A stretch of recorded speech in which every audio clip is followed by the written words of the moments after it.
Um, yeah, we're excited to chat with you guys. We're going to be talking about driving virtual ticket sales and returning to in-person events faster. We've been seeing a lot of really amazing things happen in the industry between virtual and hybrid events, and I think there's just a lot of opportunity for promoters to begin just doing things a little bit differently.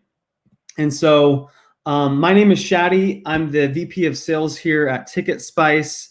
And we also have John, our co-founder, with us. He's the co-founder of WebConnects, and one of our products, as you know, is TicketSpice. And we're really passionate about your success. I know for me, it really feels like we are in the trenches with our customers.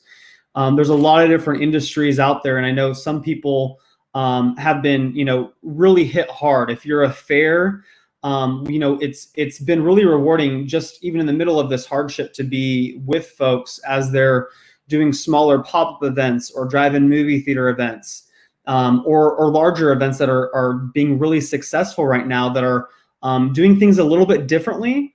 But it's just been really, really rewarding to be able to visit our customers that are looking back and saying, we thought this was going to be our worst year and we didn't know how we were going to make it through, but yet it's been our best year ever. And so I'll let John introduce himself, share a little bit about his background and what he's been doing as far as his past and TicketSpice in general. Thanks, Shadi. Good morning, everybody. Can you guys hear me okay? We're trying to do this with a call in, so I can see all of you. But can you let me know if you can hear me okay? So my name is John, and great, thank you. Love the instant feedback that the web offers all of us these days.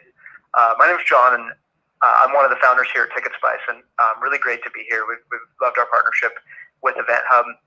And just a bit about me, I have been in your shoes for probably 10 years prior to starting TicketSpice. I ran a consumer events company. We did events all over the country, and it's something that I'm still passionate about and love the live events world.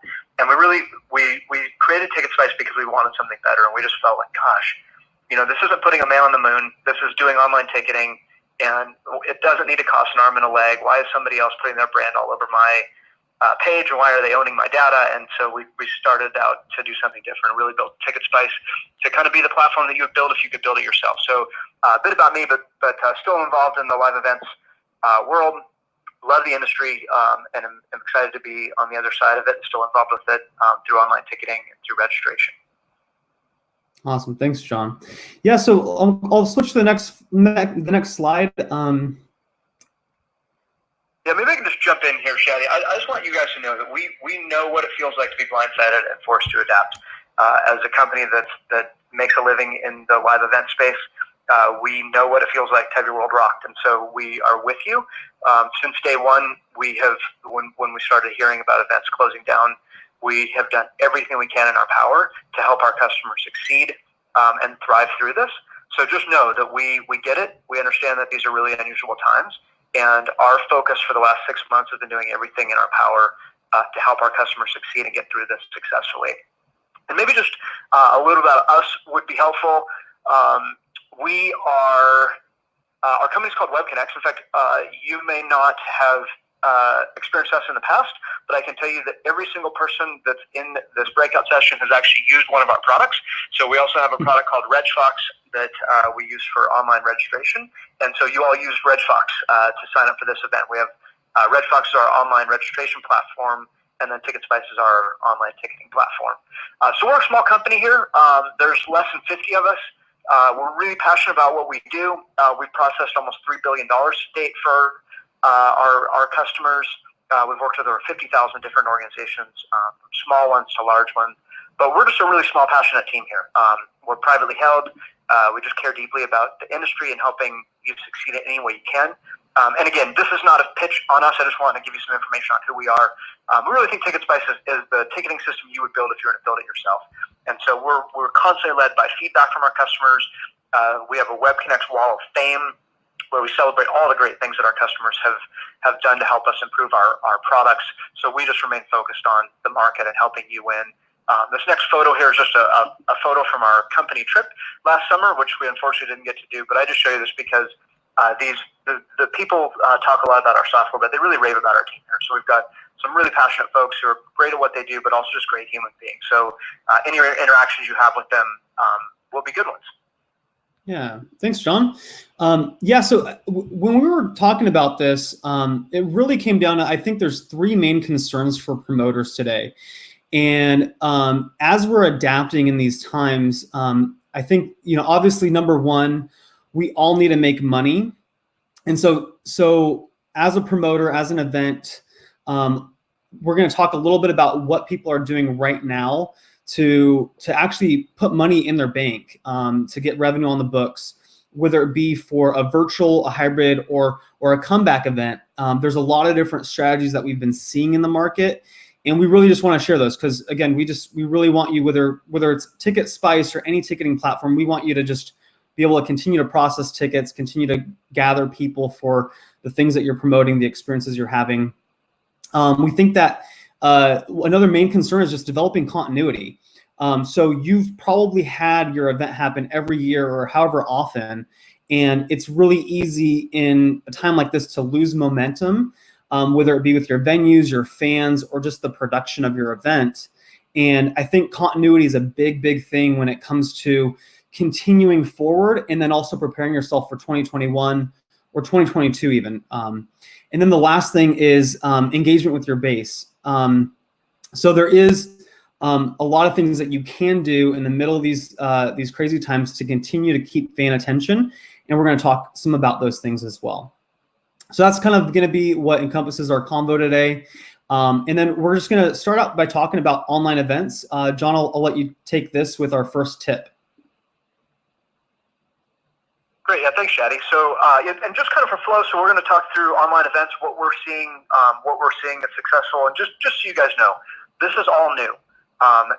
No one is an expert on it. There is no playbook, and we are all figuring this out together as we go. So, our goal is to be your guide and to help with the things that we have learned and the things we have been seeing that are successful. But just know this is all new, and so if you're feeling that way, you're not alone in it, and we're here to help. So a couple things. So as you start to think about online events and how you engage your customers, a few tips. So first is really know your audience. I would recommend getting out a whiteboard and write down all the reasons people attend your event. Sometimes we take a lot of these things for granted, and it's really helpful as a process to do some things a little bit differently as you kind of drive into what is going to drive a virtual event. So step one would be get out a whiteboard, think about all the reasons because they're all really different. So if you're running a marathon or you are running a fair, running a festival or a consumer show, people are going to attend for different reasons. And so just getting those out as a team and really driving into what those reasons are, we think is really helpful. And then as you go, then kind of start to think through those reasons and which could translate to a virtual environment. And I can tell we butchered the spelling of translate, which also makes a good virtual event sometimes. That one thing we have seen is that when virtual events are too polished and they're not live, they're recorded, sometimes you can actually compete with live media. And so I just throw that out there. We didn't intentionally put that spelling mistake in there. But really think through all those reasons you outlined above. So what are the reasons that people are coming to your event? Why do they want to attend? And then think about which one of those could translate into a virtual environment. Not all of them will. We know that there's things that happen in live events that really aren't possible to duplicate or translate into a virtual environment, but some definitely are. So focus on those key ones that you think could translate into a virtual environment. And that'll give you, the next point would be really know what you're offering in that virtual event. So once you kind of figured out, okay, who's my audience? Why are they really coming to my in-person events? Which of those are going to translate? Now you can really dig into what you can offer at a virtual event that would satisfy some of the demands for those customers, or supplement the reasons that they would normally attend an event. And just know that it's okay that it's going to be different. So just know that going in, this is not going to be a true replacement for a live event. There's things that happen at live events that are different, and just go in with the mindset that this is okay, that it's going to be different. And that's okay. And I would say also decide on your reach. So one thing with online events is that they open up the whole world. So we're seeing a lot of customers who have launched virtual events and are saying, wow, this is amazing. I have twice as many people attending. as I did my in-person event. And part of that is that one, talent is accessible. So if you're going to do, let's say you're going to have some performances, you have to fly those folks in, you have to pay for, lodging and the fees. And with a virtual event, maybe you're just paying for 45 minutes. So just know that your reach can be truly international, but that may not be the best for your event. So think about that. Think about what you want that reach to be. Do you want this to really be locally focused, which will kind of guide your promotion? So again, just really dig into your audience, forget what you know and kind of relearn it all, and then think about what things might translate, know it's going to be different, and then really decide where you want that reach to be. Awesome. Thanks, John. Online events, engaging your customers, tip number 2 is going to be just how you clearly can communicate the value of what you're doing. And so you're now competing with all kinds of different people that you previously haven't had to compete with. You're competing with traditional media, YouTube. If you're doing a show or if you're doing a performance, traditionally, it was really easy for you to say, hey, this is the artist, this is the value we're giving you, this in-person experience. But now we're having to think through, different ways that you can create an experience with that artist. And so some of what we've even developed on our end in our virtual platform is, how do you create a VIP experience? How do you not just give them, a show, but maybe give them, a one-on-one or even like a small group session just like this with an artist where they're sharing. I got a call last night from a promoter who's looking to do a virtual show with a really prominent woman who's really well known, and she represents a lot for women. She represents a lot for the Black community, and so we were talking about how do we provide something that's just beyond her getting on the stage and singing and doing her show, which could get a lot of views, but could she combine what she means to that community in a unique way? So thinking about, the behind the scenes piece of what you can offer is big in how you create your value. Also thinking through sponsor relationships. So if you guys have, sponsors that are, maybe call it Bacardi or Coors Light or whomever it is, can you integrate them into the entire experience as well? Can you, deliver packages to people so that they can create their own in-home experience? You have to know that it's not going to be just one person buying and viewing a ticket via a virtual event. It could be a party of people that are wanting to view this together. And that is back in line with the continuity and the engagement of your base and your fans, because I don't think that you're going to go into your virtual event thinking necessarily like we're going to really crush it this year through this. This could just be you guys thinking, how do we continue to be afloat, and how do we continue to maintain continuity? So definitely combining physical products in your virtual experience could be a huge add for adding, what type of differentiators are going to make your event something that's going to be enticing for people to go in. And then short and sweet. So we know that there is Zoom fatigue like crazy right now. And so really thinking through how you can compact that to anywhere between a 45-minute to an hour and a half tops is what we think is going to be probably the best timeline for you guys. So we really think that virtual can help you with your long-term viability as you engage the base. So just clearly communicating the value and creating something that's unique and different to your fans. Yeah, Shadi, if I could just add one thing on there too, really think about how to leverage sponsor relationships for virtual. I think everybody's kind of thinking about how do we add value for our sponsors. And one way to do that is to really help them leverage content for you. So what we're seeing is that, like Shadi mentioned, some of these unique VIP experiences that you can offer can really help drive virtual events and virtual success. So let's say you have a sponsor and they have access to some celebrities or some content or some of those kind of things. Then it's much easier to leverage that to be able to have somebody come on and do a couple meet and greets that are 10 or 15 minutes versus having them have to fly that athlete or celebrity out. So really think about what those sponsors have that you can leverage that's going to make your virtual event better and also add value back to the sponsor at the same time. Absolutely. So our virtual event tip number 3 is promoting it. So we're going to focus on web promotions. So Facebook ads, that's obviously a huge thing for your Instagram and your Facebook following. Twitter, LinkedIn, we promoted this event on LinkedIn. If you're more on an expo side, potentially working with businesses, focusing on the web promotion that you guys do have. Obviously, your platforms should have the opportunity for you guys to track the pixels, to retarget. Like you should have some things in place right now as you think about web promotion. And then I like to call this offer hacking. In when you think about what you're offering people, could you create a package that incentivizes people to actually buy, whether or not they were going to engage your online event? So a good example could be, if you're selling a drastically lower ticket, for example, and you probably should consider thinking through some kind of a dollar value on your virtual event. But if you're going to offer it, it's probably going to be drastically discounted. But let's say you offer a $5 to $10 ticket or a donation option. Could the attendance or the purchase of that later translate into a coupon code for a future event?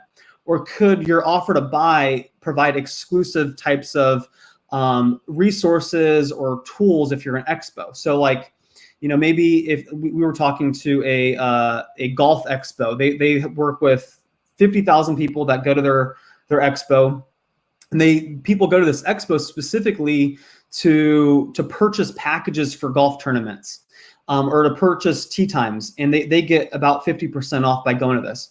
So we're taking that offer that people really love, but bringing it into their virtual world. So if you attend this virtual event, you're still going to get this offer. So thinking through what you're providing again and what types of offers you can make for folks that will really get them a great discount. So John put in virtual swag bag. So if you can attend and get $250 in discount offers, that could be a huge option for people. So again, leveraging partners, deals, and other things that can be involved in your event. John, you want to go over content for video ads? Sure, yeah. So the thought there is just you probably have content already. But really with virtual events, your promotion should be 100% on the web. So if you're doing, in the past, maybe you're doing radio and some other things, what we've seen is that virtual events really need to be almost entirely web-based. So, and we do have, if you're using one of our platforms for the registration, we've got some great tools to be able to track all that. So the key to any of these, if it's paid advertising, paid web advertising, is tracking your return on investment. And so we have the tools to help you do that. That makes it really simple to say, okay, my average ticket price is X, and you'll be able to see exactly what you're paying for those Facebook ads and for those conversions and what that looks like. So Facebook's probably the number one. Facebook, Instagram are together. But yeah, the thought there was any content that you do have from even in-person events, you should be able to leverage that some for video ads. So we're seeing success there as well. And really just asking people, you'll have a lot of lists and customers and partners who will help you promote it. So feel free to ask them, but that's going to be, the name of the game really is going to be getting the word out and really use the web for that. I mean, that may sound obvious, but that's what we're seeing is that any of the kind of traditional advertising methods aren't working very well from virtual. So focus 100% on the web. Absolutely. And work your customer lists. So we're gonna transition. We're gonna talk a little bit about in-person events and the return of that. John's gonna take this slide. Yeah, so good. And we'll go through this pretty quickly. In fact, Shay, let's burn through this because we got about 9 minutes left. And I want to make sure we have time for Q&A. Yeah. So we've been relentlessly focused since day one on thinking about what do our customers need to return. And so we've put some things together to help people return in-person event. The first one is time ticketing. So we're seeing now across the board, people are coming back. They need to limit capacities based on times. So in TicketSpice, you'll find time ticketing where you can let people choose the day and let them choose the time. So we give you the ability now to comply with local regulations and track the participants based on time. We also have something called pre-authorization, and what we found is everything's stuck. So event organizers don't want to go on sale because they don't know if the event's going to happen. Ticket buyers are hesitant to buy. And again, guys, this is talking completely about returning to in-person. So we have a pre-authorization now, and especially as we move into 2021, maybe you have a summer event, you want to go on sale now. We give you the ability to go on sale with it. The ticket buyers go in, they put in their credit card information, we authorize it, we don't charge it. And so there's no risk for them, there's no risk for you. And then once the event is a go, you'll be able to issue all those tickets and charge all those cars at that time. So it's something that we've thought a lot about to try to remove any of the hesitancy for anyone on buying tickets for events. The last thing is, or the next thing is, we have a completely touchless sales option. So we do the Pro Motocross Tour. They ran this summer and they came and said, we can't do a box office at all. We have to go completely touchless. So we have the ability to give you a dedicated text number. You can put banners. We've seen banners in parking lots and flyers where people, they just text a number. They just text to your number. It'll send them back to the mobile ticketing page. They buy their tickets and access it on their phone. We've also seen one benefit to this, which is completely reduce costs in terms of the box office staff. So you no longer even have to have a box office staff if you don't want to. Also, we put together some individual liability waivers and contact tracing for you, just an extra thing that you can add. And the ability to do merchandise, food sales, any kind of upsell opportunities. What we're seeing is a number of events that hadn't sold tickets in the past, and now they are. They're seeing that they're having a much higher revenue per attendee than they did in the past. So we're able to bundle that together so that you can sell add-ons and other opportunities at your event as well. So Shadi, maybe you can just go through those quickly, and then we can answer any questions. Yeah, we'll fly through this really quickly so we can go to some Q&A. Yeah, so the time tickets, again, to John's point, when you're phasing out your capacities, we've seen events that have traditionally had tens of thousands of people just flood a specific day, now spread out throughout a week. And that's been huge for people to maintain their attendance and also meet local regulations. So if you're an event that's looking at how you can come back, this is probably one of the number one things. Again, time tickets, a lot of people that have been doing this have been saying we're never going back. They've just seen it's been a huge experience for the customer as far as they're not flooded as well with the experiences they get to partake in on site. And the ticket booth workers, all the people, the parking lot staff, they've been able to reduce staff. It's been a better experience for attendees and for internal folks. The pre-authorization on file. I mean, these are things that we do, but obviously if you have solutions that do this similarly, that'd be fantastic. And then the touchless sales. I know there's been a lot of people that have been hesitant to do stuff like this, but this has been huge. Again, to John's point, across the board with different types of industries, whether it be shows or fairs or things on site, we've been seeing about 75% reduction in box office staff through something like this. We really believe that the kiosk is in your pocket. And so leveraging text messaging has been just huge for stuff like that. And then last thing, innovating and engaging just different sales through merchandise or things on your actual page. Here's another example of a drive-through light show that just literally went live, last week.